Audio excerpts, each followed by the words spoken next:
உங்களை மீண்டும் சந்திப்பதில் மிக்க மகிழ்ச்சி. இன்று நாம் 2ஆம் வகுப்பு முதல் பருவம் தமிழ் பாடத்தில் என் கற்பனையில் அப்படிங்கிற பாடத்தை படிக்க போறோம். நீங்க வீட்லயோ பள்ளியிலையோ உட்கார்ந்துருக்கும் போது ஏதாவது கற்பனை பண்ணி பார்த்துருக்கீங்களா?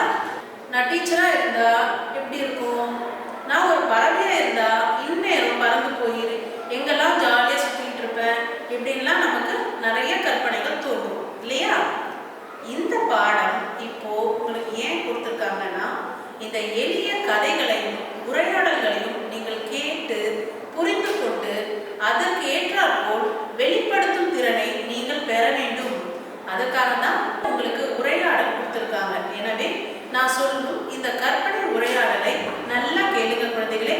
கதைக்கு போலாமா? உங்களை போலவே 2 குழந்தைகள் இருந்தாங்க. அதுல ஒரு சிறுவனின் பெயர் நேயன், சிறுமியின் பெயர் நிலா. அவங்க இருவரும் நண்பர்கள். பக்கத்து வீட்டுல இருக்கிற 2 குழந்தைகள்.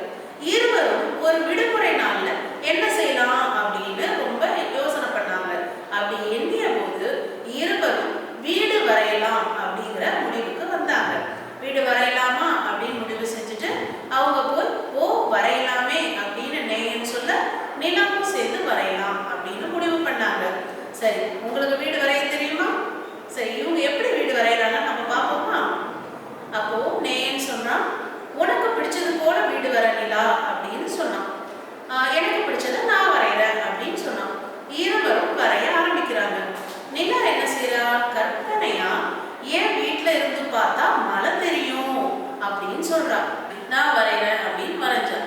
உடனே நேயன் அவன் யோசிக்கிறான், என்ன வரையலாம் அப்படின்னு. ஏன் வீட்டு பக்கத்துல ஆறு இருக்கும் அப்படின்னுட்டு உடனே அவன் ஆறு வரையலாம்.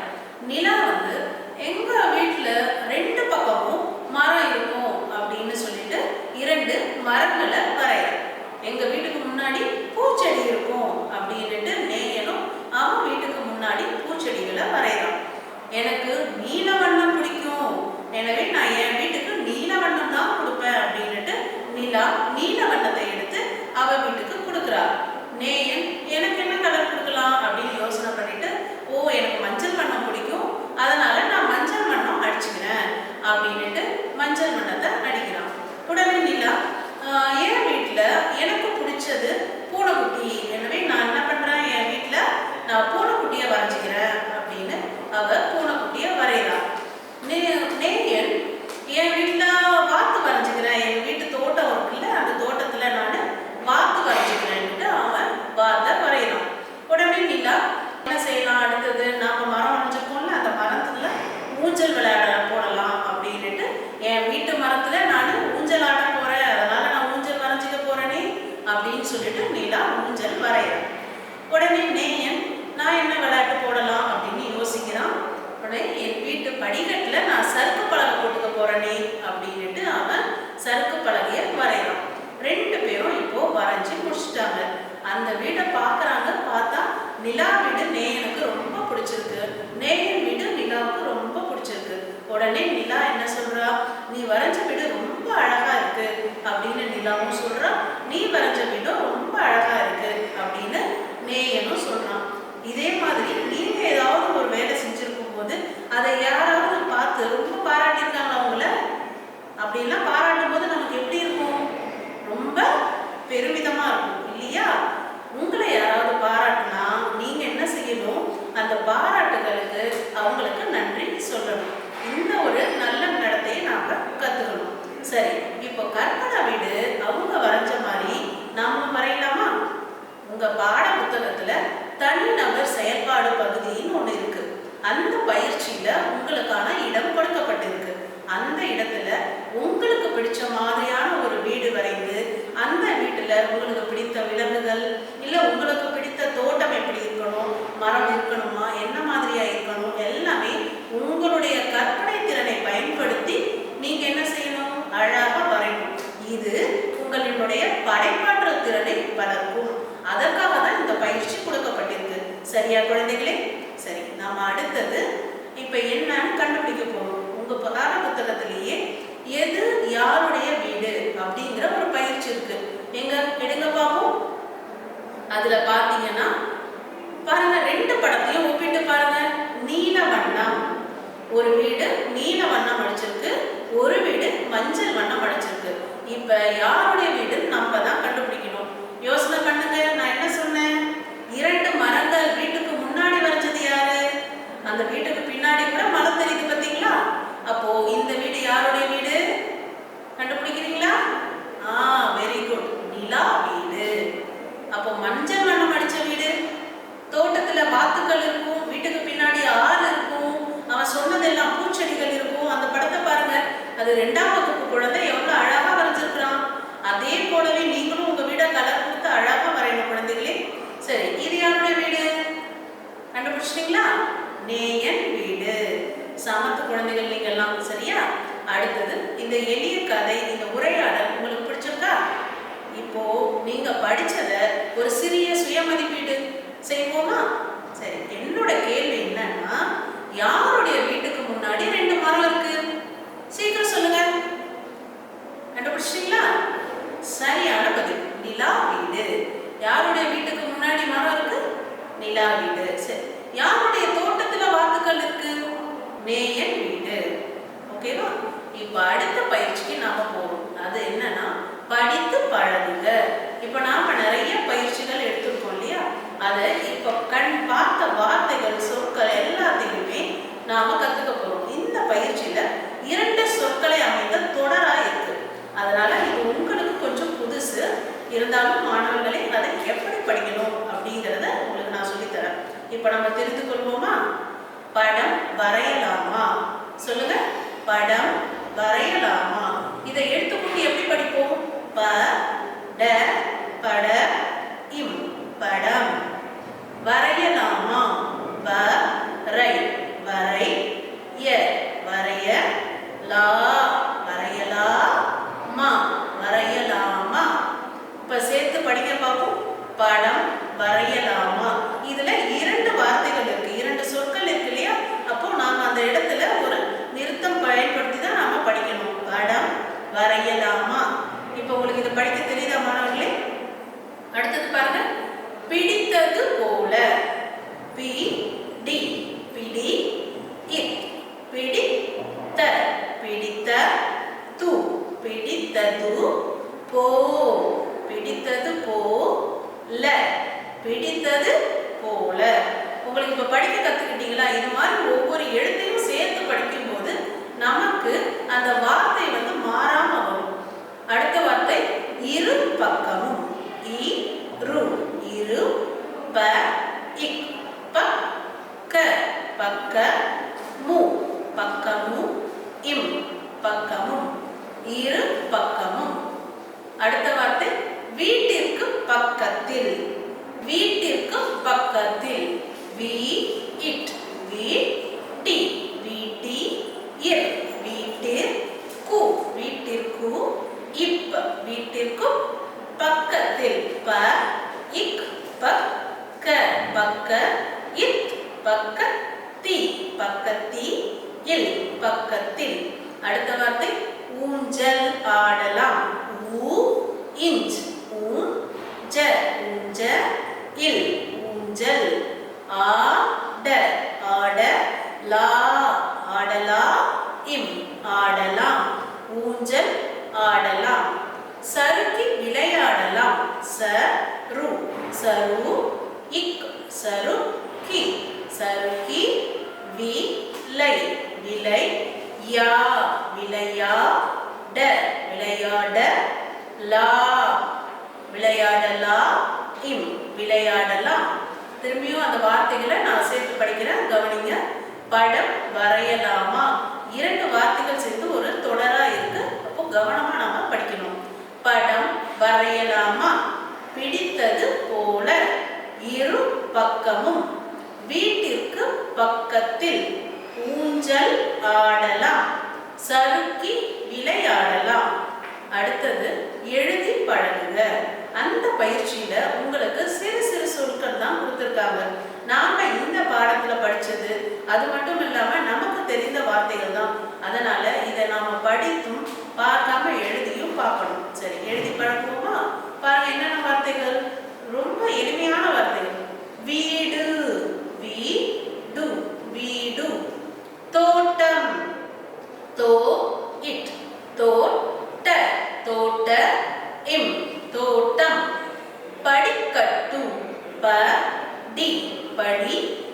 இக் படிக்க படிக்க இட் படிக்கட்டு படிக்கட்டு மலை மலை மலை ஆறு ஆறு ஆறு பூனை குட்டி பூனை பூனை இக் பூனை கு பூனைக்கு இட் டி பூனை குட்டி வாத்து வா இத்து வாத்து சறுக்கு பலகை சரு சரு இக் சரு கு சருக்கு இப் சருக்கு ப ல பலகை பலகை சறுக்கு பலகை. மாணவர்களே, இந்த வார்த்தைகளை திரும்பி ஒரு தடவை நான் படிக்கிறேன், என் கூடவே சேர்ந்து சொல்லுங்க. வீடு தோட்டம் படிக்கட்டு மலை ஆறு பூனைக்குட்டி வாத்து சறுக்கு பலகை. சரி, இப்போ இந்த வார்த்தைகளை படிக்கவும் எழுதவும் நீங்க கத்துக்கணும். அடுத்தது நாம என்ன செய்ய போறோம்னா, இப்போ சரியா தவறா அப்படிங்கிற பயிற்சி உங்க பாட புத்தகத்துல இருக்கு, அதை நாம பார்க்க போறோம். போலாமா? பொருத்தமான குறியீடுக நீங்க ஏற்கனவே செஞ்சிருப்பீங்க. சரி அப்படின்னா என்ன செய்வோம்? அழகான ஒரு டிக் மார்க் போடுவோம். தவறு அப்படின்னா அதற்கான குறியீடு இப்படி 2 கோடு குறுக்கும் நெடுக்குமா நாம போடுவோம். சரியா? இப்போ அந்த குறியீடை மட்டும்தான் அவங்க போட சொல்றாங்க. சோ பொருத்தமான குறியீடுக. முதலாவது, நிலாவின் வீட்டில் இருந்து பார்த்தால் மலை தெரியும். பாருங்க, நிலாவோட வீட்டுல இருந்து பார்த்தா மலை தெரியும். நிலா வரையும் போது முதல்ல என்ன வரைஞ்சா? அவளுக்கு மலை தெரியும் அப்படின்ட்டு தானே வரைஞ்சா. ஞாபகம் இருக்கா உங்களுக்கு அந்த பாடத்துல நம்ம படிச்சது? அப்போ என்ன குறியிடணும்? சரி அப்படிங்கிற குறியை நாம இடணும். அடுத்து இரண்டாவது, நேயன் வீட்டின் இரு பக்கங்களிலும் மரங்கள் இருக்கின்றன. குழந்தைகளே, நமக்கு நான் ஏற்கனவே உங்களுக்கு சொல்லியிருக்கேன், விடை நமக்கு தெரியும், ஆனா கேள்விதான் நமக்கு புரியாது. ஆக நம்ம கேள்வியை திரும்ப திரும்ப நாம படிச்சு பார்த்து அந்த கேள்விக்கான அர்த்தம் தெரிஞ்சுக்கிட்டாதான் விடை நமக்கு சரியா போட முடியும். நேயன் வீட்டின் இரு பக்கங்களிலும் மரங்கள் இருக்கின்றன. மரங்கள் இருக்கின்றன, அப்போ அவங்க வீட்டுக்கு முன்னாடி மரம் இருக்கு அப்படின்னு அவங்க கொடுத்துருக்காங்க. அப்ப அது சரியா தவறா? யாரு 2 மரம் எனக்கு பிடிக்கும்னு வரைஞ்சாங்க? நிலா வரைஞ்சது இல்லையா? அப்போ நேயன் வரையில, ஆனா அவங்க இருக்கின்றன அப்படின்னு முடிச்சிருக்காங்க. அப்போ அது தவறான பதில். அப்போ நம்ம தவறு அப்படின்னு குறியிடணும். அடுத்தது மூன்றாவது, நிலாவின் வீடு மஞ்சள் நிறமுடையது. நாம படம் பார்த்தோம் இல்லையா? நிலாவுடைய வீடு என்ன நிறம்ல போட்டாங்க? நீல வண்ணம். அப்போ மஞ்சள் வண்ணம் நேயனுடையது. ஆனா அவங்க நிலாவின் வீடு தான் மஞ்சள் வண்ணம்னு சொல்லியிருக்காங்க. அப்ப அது தவறு. அடுத்தது, நேயன் வீட்டில் வாத்துகள் இருக்கின்றன. நேயன் அவனுடைய தோட்டத்துல எனக்கு எது பிடிக்கும்னு வரைஞ்சுக்கிட்டான்? ஞாபகம் இருக்கா? பூனைக்குட்டியா வாத்துகளா? வாத்துகள். அப்ப அவங்களும் அதே தான் சொல்றாங்க, நேயன் வீட்டில் வாத்துகள் இருக்கின்றன. அப்போ அதற்கான விடை சரி. அடுத்தது ஐந்தாவது, நிலா வீட்டு மரத்தில் ஊஞ்சல் ஆடலாம். யார் வீட்டுல முதல்ல மரம் போட்டிருக்காங்க? நிலா வீட்டுல. அப்போ நிலா வீட்டுல இருக்கிற மரத்துல ஊஞ்சல். அவளுக்கு பிடித்த விளையாட்டு நம்ம ஊஞ்சல தானே சொன்னான்.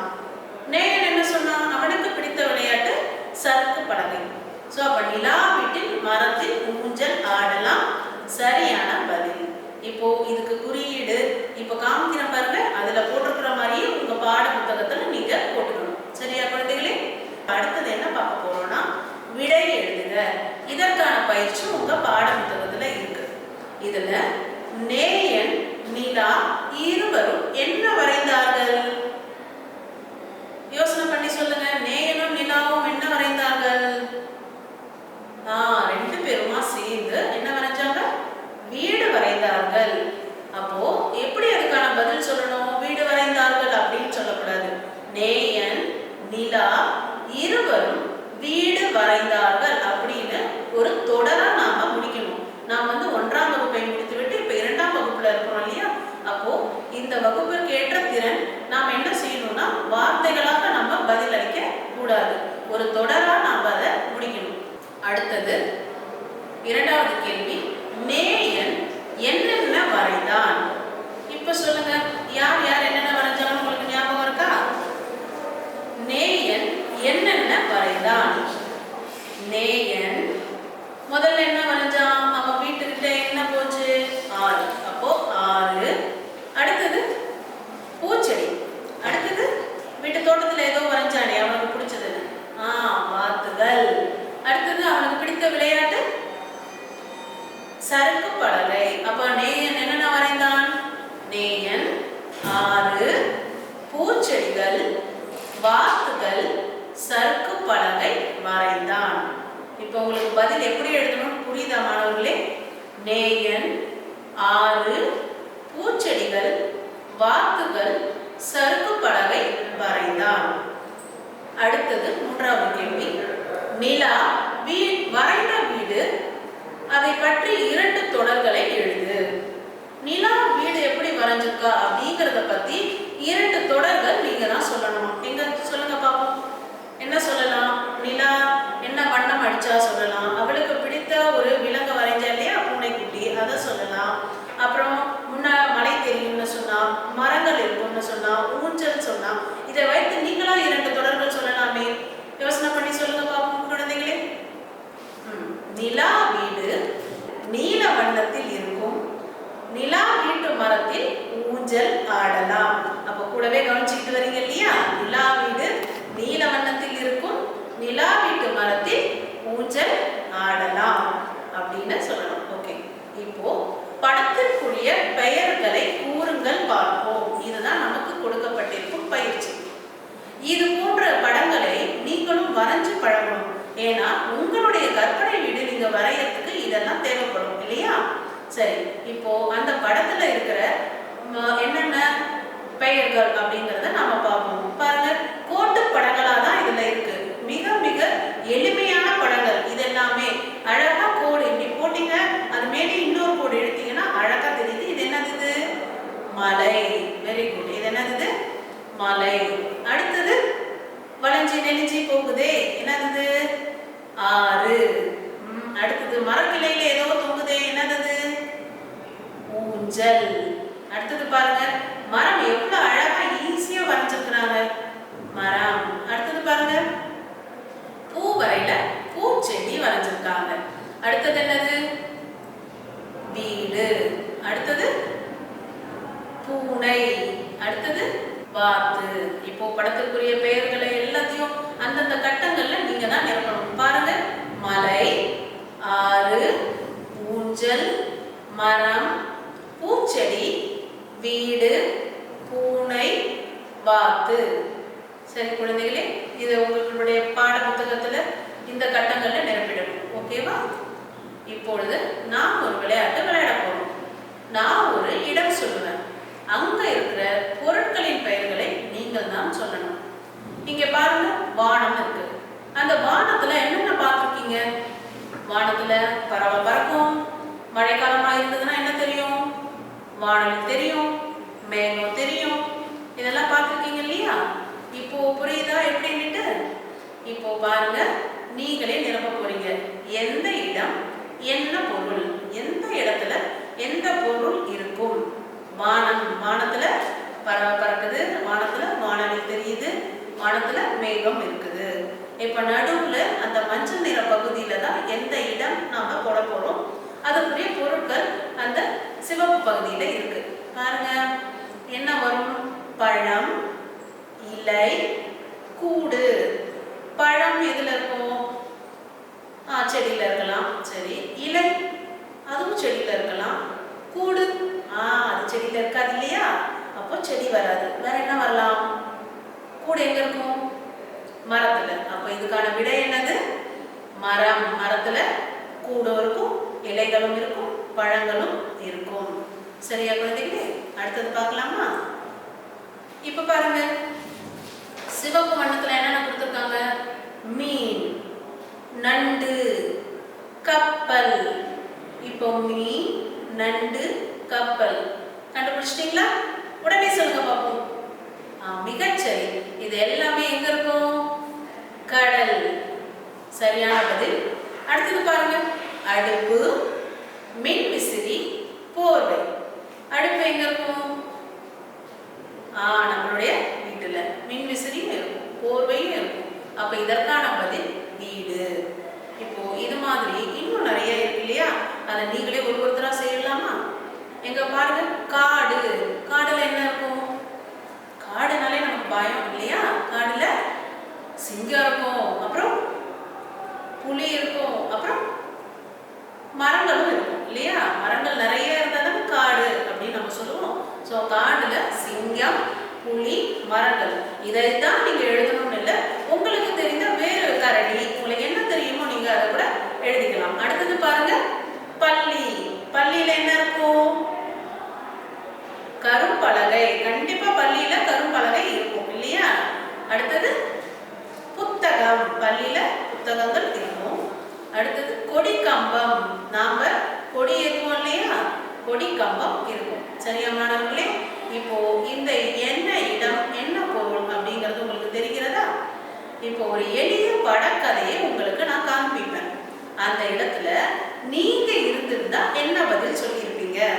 இப்போ இதுதான் சொல்லலையா, இந்த பயிற்சி ஏன் இந்த பாடத்துல கொடுத்துருக்காங்கன்னா, இதுவரை நாம கற்பனையில தான் எல்லாமே செஞ்சோம்.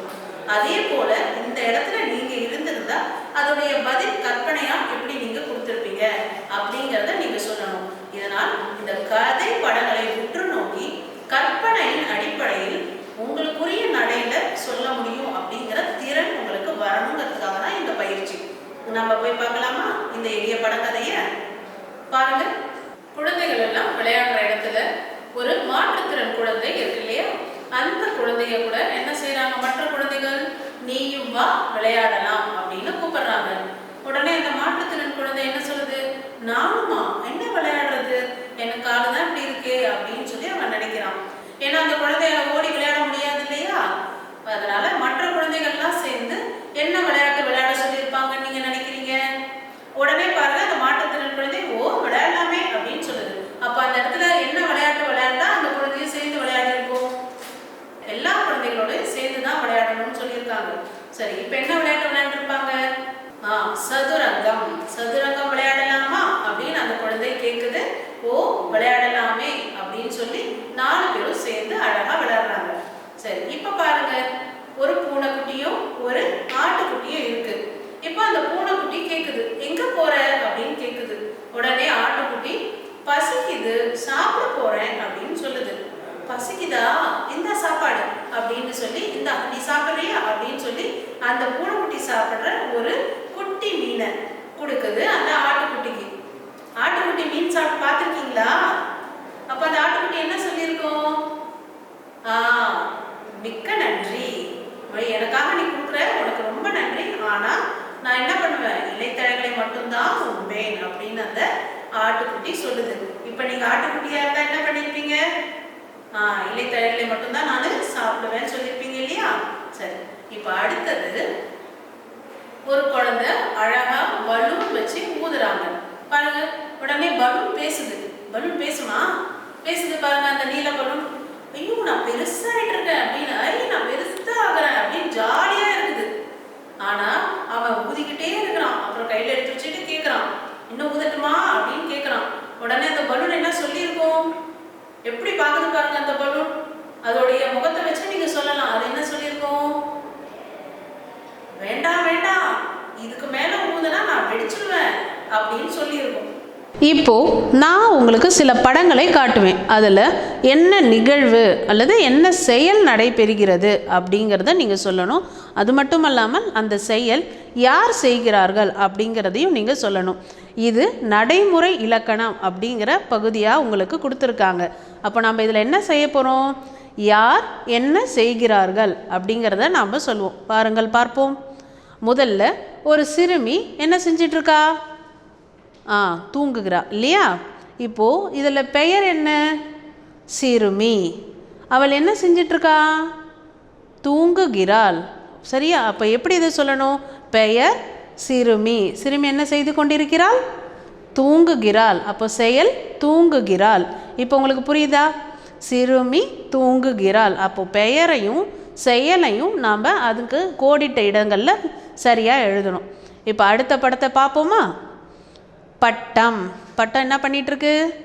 ஓடுதா, ஆடுதா, பறக்குதா? என்ன இருக்கும்? பட்டம் ஓடுகிறது. சரியா? இல்லை. ஆடுகிறது. சரியா இருக்கா? இல்லை. அப்போ பட்டம் பறக்கிறது. அதில் பெயர் என்ன? பட்டம். என்ன செய்யுது பட்டம்? பறக்கிறது. அப்போ பட்டத்தினுடைய செயல் பறக்கிறது. அப்போ பெயர் பட்டம், செயல் பறக்கிறது. அதை நம்ம தான் எழுதணும். எப்படி எழுதுவீங்க? பர பர இக் பறக்கி பறக்கி ர பறக்கிற து பறக்கிறது. இது உங்களுக்கு புரியுதா மாணவர்களே? அடுத்தது பாருங்க, மீன். ஒரு மீன் தான் இருக்கா? நிறைய இருக்கு இல்லையா? அப்போது மீன்கள். மீன்கள் என்ன செய்கிறது? மீன்கள் நீந்துகிறது. அப்போது மீன்கள் அது என்னது? பெயர். அடுத்தது அதோடைய செயல் என்ன? நீந்துகின்றன. மீன்கள் நீந்துகின்றன. அடுத்தது பாருங்க, ஒரு குழந்தை இருக்கு இல்லையா? சிறுமி. சிறுமி என்ன செய்துட்ருக்கா? பாடிட்டுருக்கா. அப்போ என்னன்னு சொல்லலாம்? பெயர் என்ன? சிறுமி. செயல் என்ன? பாடுகிறாள். சிறுமி என்ன செய்கிறாள்? பாடுகிறாள். அடுத்தது பாருங்க, என்ன செய்கிறான்? ஒரு சிறுவன் என்ன பண்ணிகிட்டு இருக்கான்? எழுதிக்கிட்டு இருக்கான். பாருங்க, இப்போ பெயர் என்ன? சிறுவன். செயல் என்ன? எழுதுகிறான். அடுத்தது பாருங்க, என்ன படம் கொடுத்துருக்காங்க? ஒரு குழந்தை மட்டும் இருக்கா? நிறைய இருக்காங்க. அப்போது என்ன சொல்லலாம்? குழந்தைகள் இல்லை சிறுவர்கள். உங்களுக்கு எது தோணுதோ நீங்கள் அதை எழுதிக்கலாம். பெயர் என்ன? குழந்தைகள். செயல் என்ன? என்ன பண்ணுறாங்க? ஊஞ்சல் ஆடுறாங்க, சறுக்கு பலகை விளையாடுறாங்க, மண்ணை வச்சு விளையாடுறாங்க, எல்லாமே விளையாண்டுட்டுருக்காங்க இல்லையா? அப்போ செயல் என்னது? குழந்தைகள் விளையாடுகின்றனர். குழந்தைகள் விளையாடுகின்றனர். சரியா? அப்போது ஒரு தொடரில் பெயர் மற்றும் செயல் என்னென்ன அப்படிங்கிறத புரிந்து கொள்ளும் திறனை குழந்தைகளாகிய நீங்கள் அடைய வேண்டும் அப்படிங்கிறதுக்காக தான் இந்த செயல்பாடு. இந்த பாடத்தில் இதுவரைக்கும் 2 நண்பர்களுக்கு இடையேயான உரையாடலை பார்த்தோம். மேலும் படிக்கவும் எழுதவும் கற்றுக்கிட்டோம். கேள்விகளுக்கான விடைகள் உங்களது பாட புத்தகத்தில் நீங்கள் எழுதணும். எந்த இடத்துல என்ன பொருள் இருக்கும், படங்களுக்குரிய பெயர்கள் என்னென்ன அப்படிங்கிற பயிற்சிகளையும் கற்றுக்கிட்டோம். மேலும் எளிய படக்கதைகளை புரிந்து கொண்டு நாம் அதெல்லாம் எப்படி அதற்கான நம்மளுடைய திறனை வெளிப்படுத்துறதுன்றதையும் தெரிஞ்சுக்கிட்டோம். இந்த பாடப்பகுதியில் நிரப்பப்படாத பயிற்சிகளை நீங்கள் எழுதணும் குழந்தைகளே. மீண்டும் அடுத்த வகுப்பில் உங்களை சந்திக்கின்றேன். நன்றி.